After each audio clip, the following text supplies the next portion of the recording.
although this will get me in trouble, I've never said this before, but Palestine is Jewish land. I mean, come on, who doesn't know this? Jesus came to Jerusalem. He came to the Israelites who were there. It's Jewish land. I mean, if the Jews later on want to become Christians, believe in Jesus, and then later on they want to believe in Muhammad, that's fine. You can change your religion, but you can't change the history of the land. It's Jewish land, which is maybe why I get along with Jews a lot. But it's a good thing to know the truth and follow it. It's a beautiful thing to be honest to yourself, to history, and to the land you live upon. Why is it that nobody really understands Islam? You can go and study for 20, 30 years, but you will never, as a non-Muslim, understand how Muslims really think. And unless someone speaks out and tells you exactly how Muslims think, you will never know. Even if you convert to Islam, you're still not going to know. That's something that has been inherited by every Muslim since the emergence of Islam. How Muslims think. But why is it that I am being attacked and I suffer from death threats when I just want to spread peace? I sit with a Jewish rabbi in a synagogue and they're not happy, the Muslims. When I say Muslims, I mean Muslim leaders in this country. Or when I worship in a church, they're not happy, or celebrate Christmas, they're not happy, or have an Easter egg and they're not happy. What's the problem? And I relate to a story which goes like this. Once upon a time, there was a huge crack in a road. And every time a car would come driving at night, the car would flip and it would go off the road. So a man came and took a look at this scene and he saw the cars flipping and he said, well, you know what? This is a good opportunity. So he started his towing company. So now whenever a car flips, he's ready. And he says, would you like some service? I'll tow your car. So then another man came and he said, wow, this is a good opportunity. So he opened a mechanic shop right next to it. So now the tow truck is towing the damaged vehicles to the mechanic. Well, the mechanic says, go and come back tomorrow. Someone else came and said, well, it's good to have a motel over here. So they started the motel. And the motel had a restaurant. Slowly, they realized there were children coming in these vehicles and they needed a hospital for the children and they needed a childcare center. And then police needed to start doing patrols in that area. And slowly, it grew into a small town. Why? Because there was a crack in that road. But as soon as someone wanted to fix that crack in the road, the entire town came out protesting against that person because they're living off the broken road.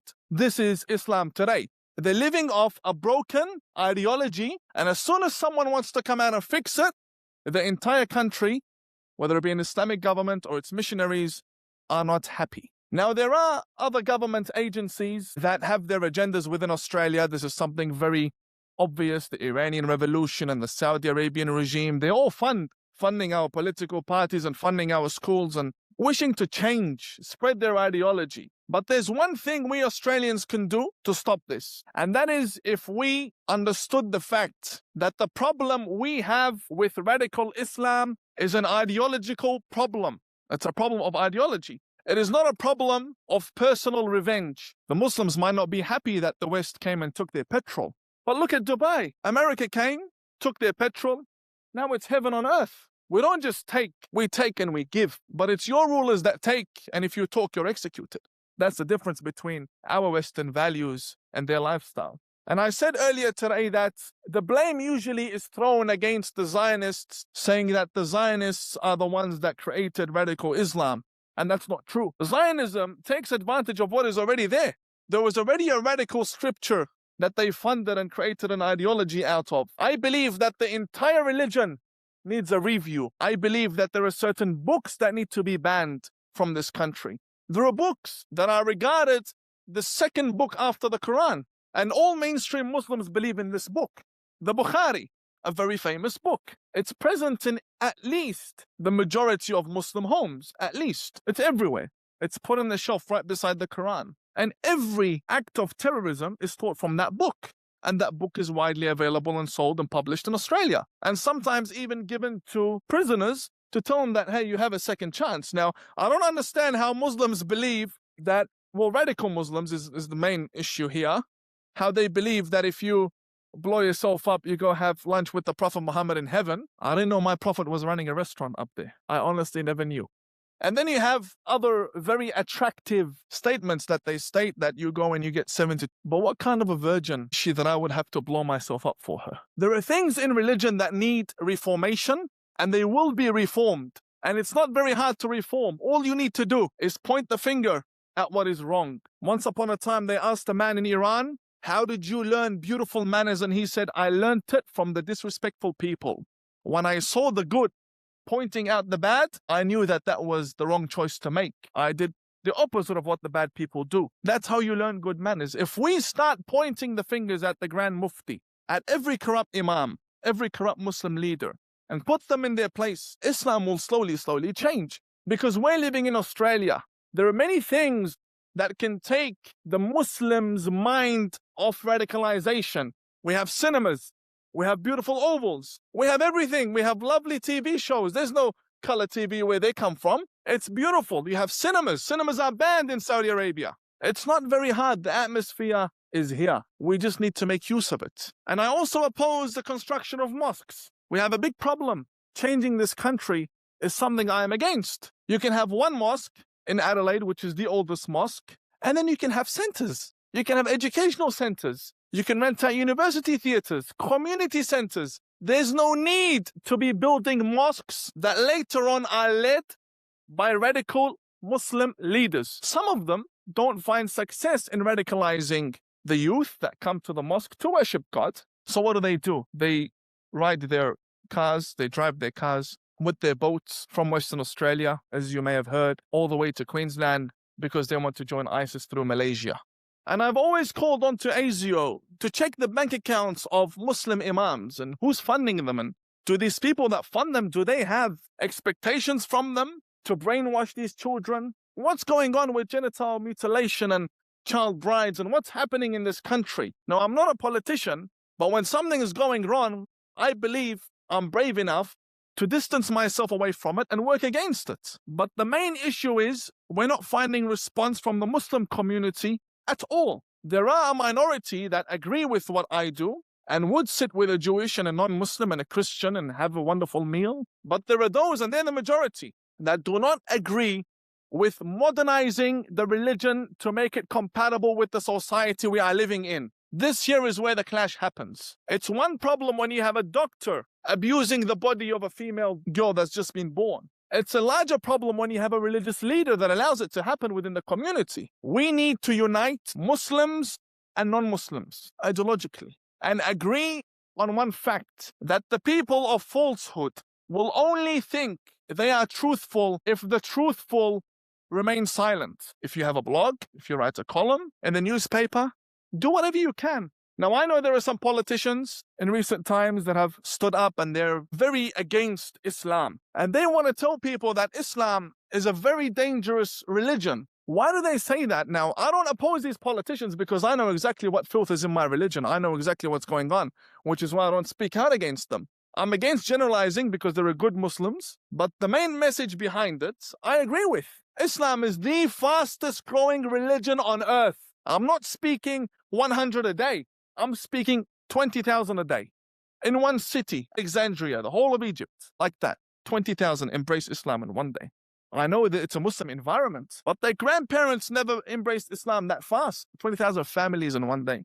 It's growing. We don't have a problem with it going in the right direction. But if it's going in the wrong direction, that's where myself and other good people who love their countries believe that it's time to stand. And that's what I'm doing. I went in 2016 to Korea.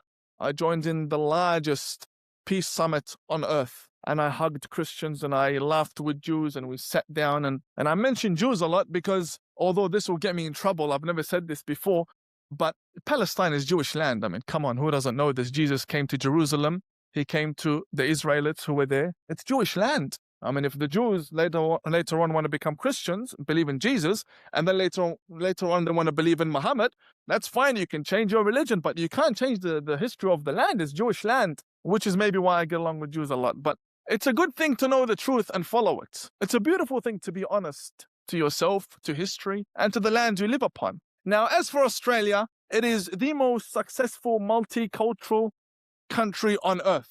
And I say that because I've traveled everywhere, literally every continent. And I've met with many people who are leaders, faith leaders, diplomatic leaders from around the world. We live in a very good city because Adelaide is the most successful multicultural city, South Australia being a state in the whole of Australia. Well, it's a good thing. We've embraced Muslims and non-Muslims that come from other countries, but we're not ready to change our life to accommodate other people's beliefs. That's not going to happen. We embrace you to join us in the way we live, but we will not change. And another issue is our politicians. It's about time the female politicians stop dressing in headscarves when they go to Muslim countries. I know it's good to respect other people, but if you're the foreign minister, you're a foreign minister with your uniform and your badge. And if they don't respect you as a woman to come and dress in what you like to dress, then that's a country we don't want their embassy. We don't want anything to do with them if they don't respect our foreign minister, regardless of what country that is. There's no need to compromise when it comes to Muslims. Look, this is Australia. This is what it is. You like it, don't like it. We'll give you one of our kangaroos and you can hop back to where you came from. In 2017, I have certain goals. The first goal is I want to visit every church, in every synagogue, in every Buddhist temple. And I want to sit with everyone from every religion and every culture. And I want to open my heart to everyone as a Muslim man. I don't need a community to walk behind me for me to become a leader. A doctor is a doctor regardless whether he has patients or not, still a doctor. And for as long as I have been assigned by the Grand Islamic Jurisdiction to represent my faith in Australia, I will do that with the best possible ways. And I will use every method possible to bring peace back to this country after the sad incidents that we've had with the siege in Sydney. He was an imam, a Sydney siege. Man, honest, he was an imam. He wasn't just a regular Muslim that was brainwashed. The problem is with the imams and the Grand Mufti. I know I'm limited on time, but the Grand Mufti, who's elected to be representing us for 20 years, hasn't come out and said in English that I condemn terrorism. It's true that he endorses verdicts against ISIS, but the problem is Australia needs to stand against ISIS. The Muslim community here needs a verdict against ISIS, not someone in America and you giving them the thumbs up, good on you. No, we need to take a stand against ISIS because we are worthy of that. We deserve a Muslim community that takes a stand against terrorism because that's the fine line between hypocrisy and not. If you're not a hypocrite, then speak out. And they say silence is a sign of approval, and I do not approve of the extremism in this country that has been brought by Muslims from the Middle East, and I refuse to stay silent. Thank you very much. The thing is, Christians went through a period of Reformation in the 15th century, and there were lots of horrible things that in history tells us about that evolution. I just wonder, thinking about your suggestion that the ideology changes, realistically, how can that happen and how long will it take? Thank you very much. How to change a religion is as easy as creating a religion. You need one book, one man who knows how to talk, and lots of money. And in some areas, a few bodyguards. That's all you need to start a religion. But how do you reform a current ideology? Number one, government needs to realize that the books that are being taught in Muslim schools and that are in the shelves of mosques need to be taken out, opened up, see the publisher, and posted back to where they came from. Simple as that. We don't need to burn anything. We don't need to create tension. Just gather the books. And thank you very much. That's number one. Secondly, secret services need to monitor the movements of every religious leader. The lectures, if they're in Arabic, what are they saying? The examples they use. Do they have private lessons? Money in their bank accounts? How many wives do they have? This is very important. Many people don't realize this. Muslims have more than one wife in this country. Now, I know religion says you can have more than one wife. Many other religions do so. Many denominations in Judaism and Buddhism allow that. But we need to come to one common understanding that it's either we follow the law of the land or we don't. If we do, then it's one wife. If we don't, then go back to where you came from and have as many wives as you like. It might sound harsh. This line, go back to where you came from, might sound very harsh. And it might sound very uneducated or uncivil. But that's the only way to achieve peace. This is how we are. If we're not good enough to allow you to live the life you want with 4 wives, then we're sorry.